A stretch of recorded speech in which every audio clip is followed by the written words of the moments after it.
What's up, y'all? It's your girl, Gloria, and you are listening to another episode of Good Vibes and Deep Dives, where we connect and reflect every week. I know I kept you waiting a few extra hours for the last episode, but like I always say, you're going to get a new conversation to start your week every single week. So just make sure you subscribe so you get those alerts. If it doesn't come out by 7 p.m. on that Sunday, that means that you know the release time is going to be a surprise. So just be patient with me. We're working on just making sure we're posting every week. So yeah, I do want to give a special shout out to everyone that's been listening, sharing, even if it's just for a brief second. I just really appreciate you, especially Palm Beach. Thank you. So yeah, today we are going to focus on the home base. And we're going to start off with a nice productivity boost for the end of January. And then we're going to dive into some cultural traditions that people have for their homes.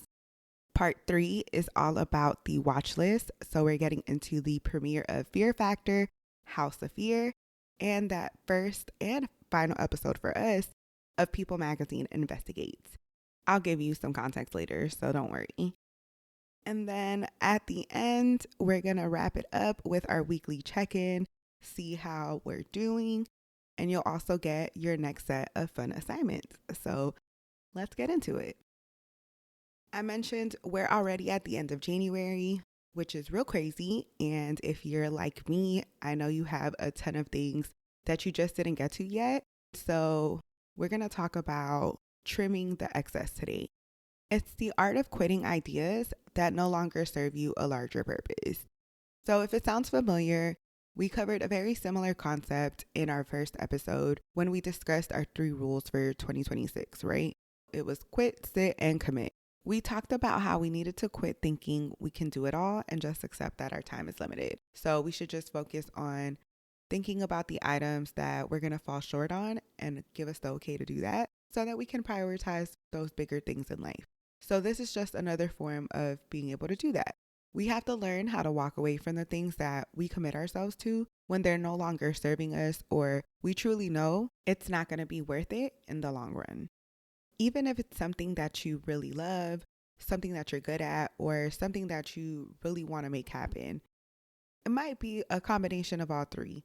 Regardless, walk away from that commitment because you know that it truly isn't worth it anymore, even if it sounds good.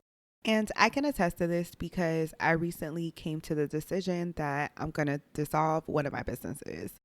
You know, when I first started this entrepreneurship journey, I got a bit overzealous and I decided to work on 3 different business ideas at the same time.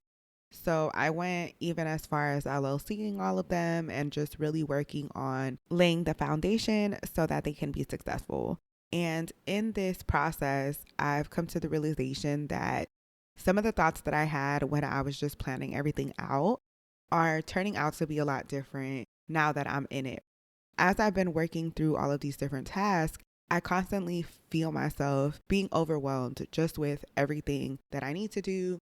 I really just had this one particular moment in the midst of this craziness where I was going over my task list and I realized it's just not realistic. It's not feasible. And I'm not going to continue to do this to myself. Like, it just doesn't make any sense. So even though I was committed to this idea, I was so invested in it, right? I put money behind it. I put a lot of time behind it. I just needed to accept that it was no longer worth the effort. It's a really hard reality to accept because you're essentially saying, I was wrong. I thought I could do something and I'm just not doing it for whatever reason. And in my case, it was just because for the long term, it didn't really make sense. It wasn't going to support my ultimate value, even if I could make it successful and get some money out of it. There's just some larger goals that I want to focus on in terms of my impact. For other people, it just might be that the amount of labor it requires, the money's not in it, or whatever it is, right? It needs to be redone because something about the current structure isn't good. The team, the finances, the setup, the resources available in terms of technology, whatever it is, when you don't have what you need, even if you want it really bad, sometimes you just gotta accept that you have to walk away. And that is okay, because I'd rather have a hurt ego and my sanity back than to be losing my mind trying to accomplish something that's impossible. So, moral of the story is, don't be afraid to walk away from something that you committed yourself to. That decision could be the difference between you being successful or not. So just do what you got to do and don't feel bad about it. Now, that brings me to our next segment. Just like we need to trim the excess from our task list, there are certain house habits that we engage in to lighten the load in our daily lives. This topic is inspired by an article I read recently, and it was all about Lüften. It's a German tradition that people engage in to air out their houses, and it's essentially to let out the stale air and let some fresh in, right? Happens at any time in a day, doesn't matter the weather. And so some people find it strange, but to the people that have done it for centuries, it makes sense, right? In this article, they were also talking about people on TikTok that are in the West started talking about this tradition and claiming it as their own, but they called it house burping. And one, I think it's funny because there's just really nothing new under the sun. People just think about things and assume they're the first ones to come up with it, but it's typically not the case. It's either something that's already been done and you're just ignorant to it, or something that already exists and it has a little twist, like a coconut with a lime. Outside of it just being not something just discovered, I also think that the title itself, house burping, is just not cute. Like, what do I tell my guests? Excuse me really quickly while I burp my house. Like, it just sounds silly. So, not a fan, but I do like the concept. And I will say I engage in something similar. I wouldn't say I have a, tight routine that I follow to do it. But from time to time, I will open up my balcony doors just to let in some fresh air. And I'm okay with it mostly because there's a screen to protect me from the bugs. I appreciate the bugs for what they do for the ecosystem. It's actually really crazy how much their populations have decreased amongst all species of bugs. I know the entomologists are going crazy right now, but outside of my respect for the bugs, I definitely respect the space between us.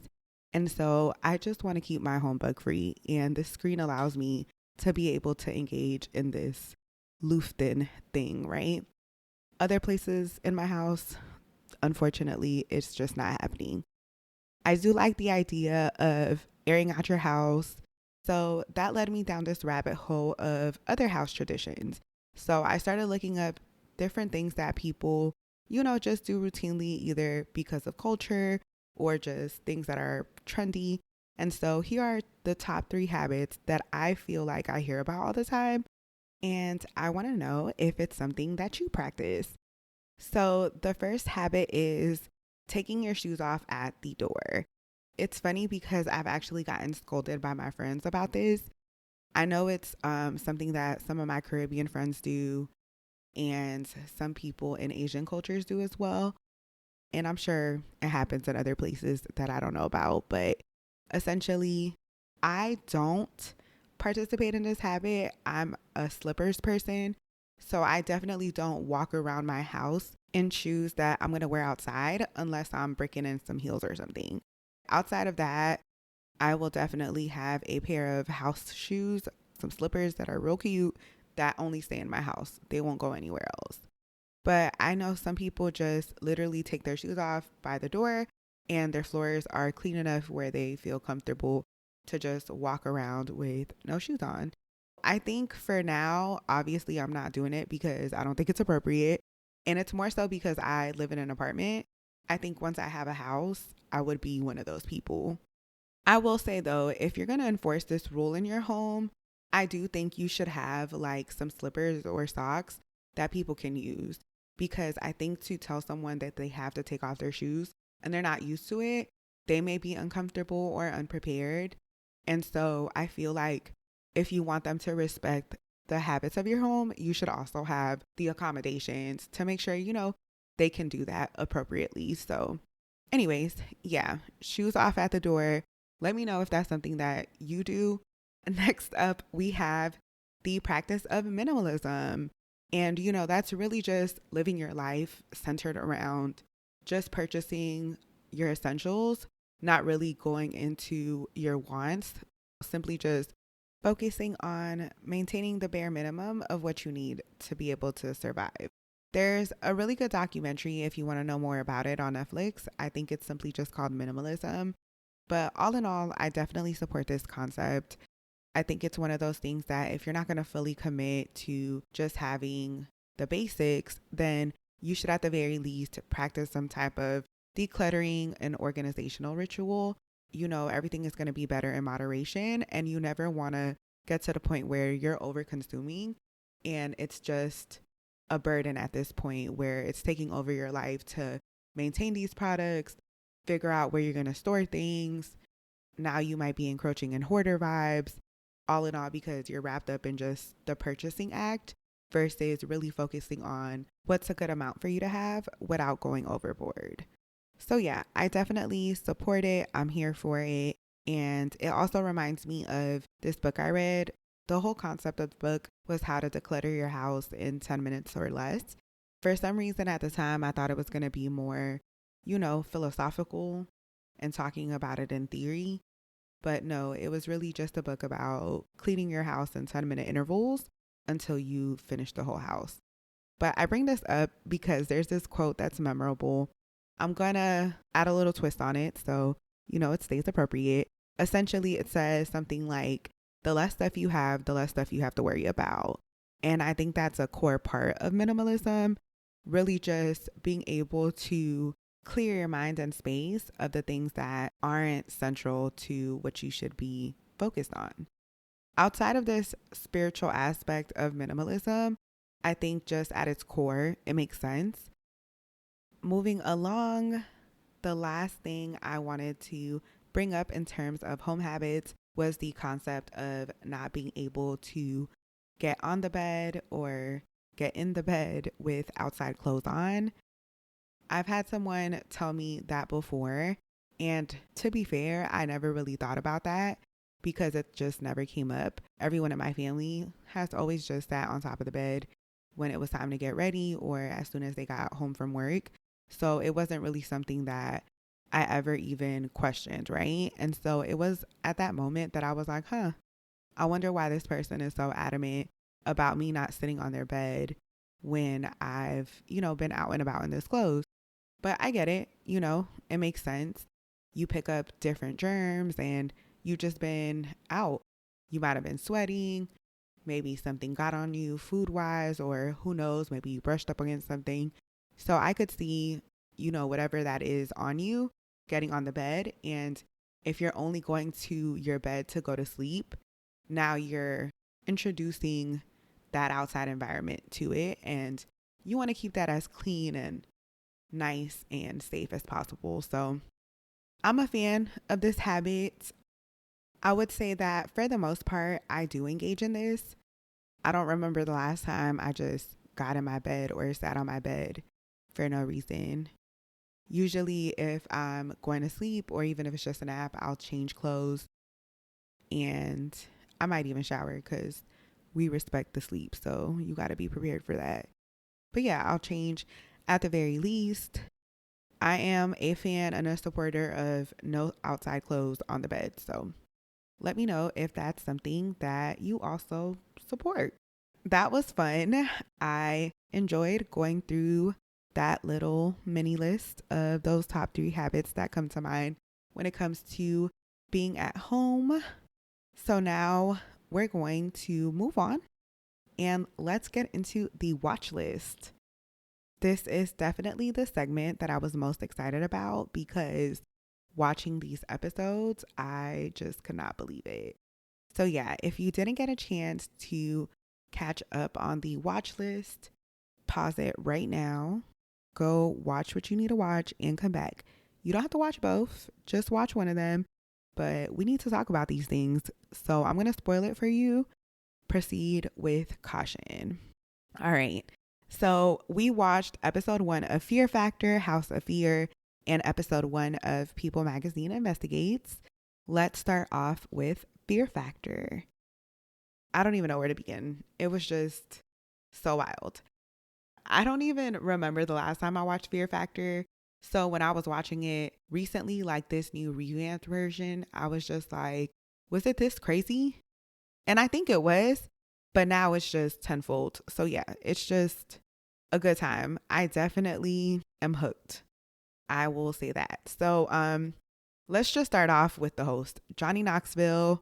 I believe he is from Jackass, which honestly, not my type of humor. I really hate humor that's centered around humiliation, injuries. It's just not my cup of tea. But I respect it. Clearly, there's an audience for it. And from what I understand, he's a legend. So I'll give the man his kudos. I definitely feel like him hosting the show makes perfect sense. I think he did a great job. Good job, casting team or whoever made that decision. Outside of that, you combine this funny but compassionate and crazy host with these people living together while they're competing these stressful challenges. Definitely a recipe for drama, and I am here for it. Let's talk about the first night, sealed fates. And I was like, what does that mean, you know? Then it plays, and these people are in vacuum sealed bags like they are some frozen grocery meat. And I could not believe it. I was looking at them and I was like, oh my God, this is crazy. Who came up with this? And then the longer I looked at it, it looked like they were in a live extra large womb. So yeah, super crazy. As it played, I was like, could I do this? I think I could. I think at first it would freak me out a little bit. If someone convinced me to get in, I think eventually I could just convince myself mind over matter. I don't think I'm necessarily claustrophobic. I know I don't like to be in large crowds. I just don't like a lot of people in my personal space. But to just be in a tight space, I'm not sure how much it really bothers me. And I don't know if I care to find out. I think I could have done the challenge. It definitely wouldn't have been my favorite. Moving along, I want to touch on the drama queens. They are going to bring all of the messiness. And you know what the craziest part is? Actually, it's not even that crazy because when you think about the messiest person, you know, it's a man. And for this series, Zach and Lance are definitely the villains. Zach was talking real crazy. It had a lot of misogynistic undertones, which didn't make sense to me because he has a daughter, which he even said was the main reason as to why he was there. So yeah, I don't really care for him. I get what he's trying to do. He's trying to weaponize and go the villain route so he could try to psych people out so he can win, but it just doesn't make him look good ultimately. So yeah, not a fan. You also have Lance. He's like I don't even know. He's definitely a villain, but he's not as bad as Zach. I feel like Zach is just nasty with some of the ways he like says things and thinks about things. But I feel like Lance is just messy for the purpose of entertainment. He's not necessarily out to hurt your feelings or, you know, care to go too far. Lance came in there ready to play the game. Instead, he was ready to stab people in the back. So I'm definitely looking for what happens throughout the season with the both of them. And when I saw the trailer for the next episode or the season, it definitely looked like they even get into it. So it's going to be good. Moving along to the other challenge. This one was the elimination challenge, and that one was just rough. I definitely would have not been able to do that if they would have given me the pigeons or the rats. You know, in this challenge, they had these people go into these like plexiglass capsules and they dumped different creatures on them, and it was at random, but it was like whatever the Fear Factor favorites were from the original series. So all of them got crickets, and then everybody had just multiple rounds of different critters. So one person had snakes, one person had the pigeons, one person had lizards, and then one person had rats. I think the reptiles, cold-blooded animals, I could do. So snakes, I don't really care for, but I'm not scared. So that I think I could handle. Iguanas, I think I could handle, but those rats and those pigeons, I just thinking about it, gross.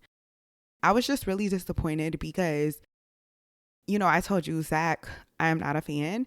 And ultimately, he's just a bully. And I just really hated that he taunted Kristen because he knew she was afraid of snakes and she got the snakes. And so I felt like the girl is already struggling. Why are you making it worse by talking crazy and like taunting her and telling her, oh, the snake is hissing and all that? So I didn't like that. And then what made it worse is that she ended up quitting. So it just proved him right. And I feel like it just enables the behavior. And granted, it's not her fault. I'm definitely happy that she tried her best. But yeah, it was just disappointing. I really wish she would have won or, had not gotten eliminated. Also, shout out to my girl. I think her name is Taylor. She showed out in that first challenge with the vacuum sealed bags. She's claustrophobic. And she was like, no, I am going to do it. Her partner was Lance. He's messy, but supportive. And he definitely encouraged her the whole way through. So homegirl conquered her fear and she was like, I did it for my kids. She has 4, which is crazy within itself. But yeah, shout out to her. I'm rooting for you, girl. Moving along, the other thing we watched was People Magazine investigates the case of Dee Warner. The episode was really called Vanished in the Heartland, but you know the point. It was all about this lady named Dee, and the suspect was, dun dun dun, her husband. There was also another set of suspects, which were some brothers that worked at the company, but the main one, I know that man is guilty. It hasn't been declared yet in the court of law, and we're supposed to presume he's innocent, but sir, you know you did it. Anywho, this case was just really crazy. They ended up finding this lady's body like 2.5 years after she disappeared in a fertilizer tank that was re-welded on the property.